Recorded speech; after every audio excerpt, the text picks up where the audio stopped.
This isn't a school bus. There's a dolphin. Oh my God! Right there. But it used to be, because this tiny island has a big problem. There's no middle school. Yeah. So education on Daufuskie has always been a challenge. Parents on the island felt like in order for their kids to succeed, they needed to head over to the mainland. And that means taking an hour-long commute each way. They were experiencing a lot of bullying, and they were losing connection. No one was coming to rescue this community, so We really rolled up our sleeves and built a school. All right, guys, let's get your boots on, gloves, all the safety equipment we need. I think we're gonna pull some oysters out of the ocean. If we were going to build a school, we were going to make something exceptional. And there's so many opportunities with what's around us. It actually drills into this. It allows us to have a smattering of different opportunities for them to experience. It broadens their world. It's like the island is the classroom. Exactly. I came to Daufuskie Island because this community may have unlocked a recipe to a world-class education. What is this? It's a PVC tube that I'm gonna fill with rocket fuel. Why are you filling it with rocket fuel? I wanna set it off! Okay.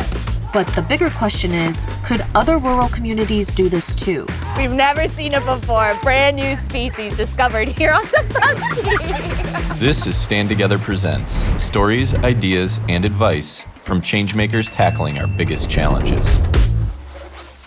So how do you build a school in the middle of nowhere? Daufuskie Island is an island located about a mile off of the coast of Hilton Head. There are about 550 full-time residents with another probably 500 part-time residents. All right, hit it. Let's do it. Okay, so most people travel by golf cart here. It's so picturesque. It's just when you think of the South. So once upon a time, parents on the island felt as if there weren't enough educational opportunities on the island. So this is Merrifield School. They used the school from the 1930s all the way until the very late 90s. Wow. And now, what do they use the building for? So we've got some artisans here in front, and then we've got a coffee shop in the back. The community petitioned the school district to bring the school back, and there's not been a response. And so, at some point, you have to look at the needs of your kids, and you've got to make it happen on your own. But when your community is small, Kimberly told me you really need to make sure everyone has input. Before you build anything, you need to have a meeting. So this is where we had our first parent meeting. This is Erin Quinn, a local parent, and she told me about how the community came together to pull this off. Okay, so there were no photos or videos from this meeting, so I'll reenact what happened with these figurines. We came together and kind of talked about what education was like for the kids that were here. And so the conversation brought out really great ideas of how we can kind of harness the good of what we have, because it's beautiful. We have wonderful people that are super passionate. And how could we move forward? That's the first key ingredient. Anything for the community needs the full support of the community. At what point in that conversation did you realize, like, This was school happening. had fire? Yeah. You know, everyone had such great ideas and they were coming together, and we just knew we were putting a school together. But on an island with only 500 people, where are you going to find teachers? Finding teachers for a school on a remote island is a challenge. Some of our teachers are here on the island, either retired teachers or young university graduates. Yes, how did you find it? And we can take their intimate knowledge of their subject of study, and we can teach them how to teach. This is Devin. Hi. We have our core academic curricular classes, math, science, social studies, and English in the morning. But we also take advantage of all of the resources around us, our nature, our community. It's incredible.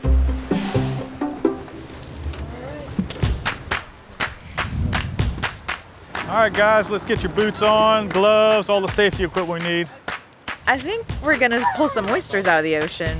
The school has an engaging model called Encore classes, where local community members can pass on their expertise by teaching classes. Hey guys, come here real quick. We have such small classes. All of these kids have the opportunity to have really personalized learning. This one's just been recently eaten by probably a whelk. And with that, there's the opportunity to meet each kid at the level that they are. This is a live oyster right there. Yeah, this is all live. Sometimes they're just really hard to find. But it's not all just about the ecosystem here.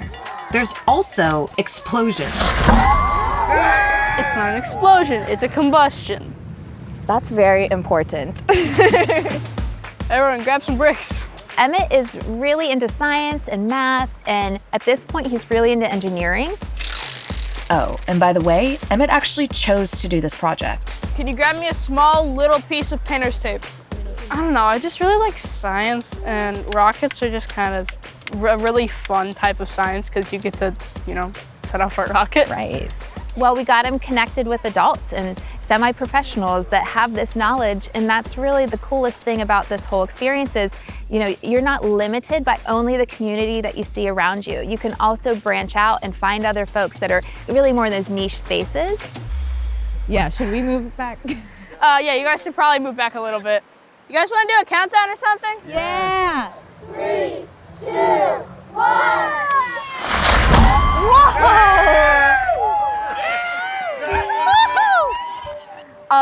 That was awesome. Oh, this school has been phenomenal. For Emmett in particular, it's been really cool to watch him grow. He isn't stifled, right? He gets the chance to really grow his thoughts and be curious, and we get to kind of give him those opportunities.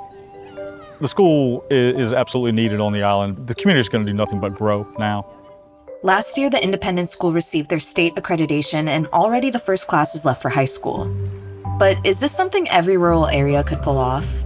Kimberly let me know it's challenging. My advice for any rural community is to not write yourself off.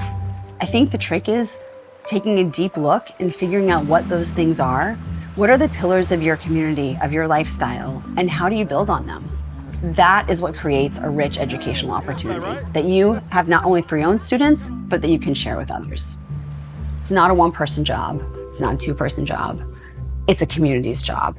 We truly were built by the community for the community. Each one of those pieces is integral to our success. Okay, on 3, let's say Daufuskie. Okay, and 1, 2, 3.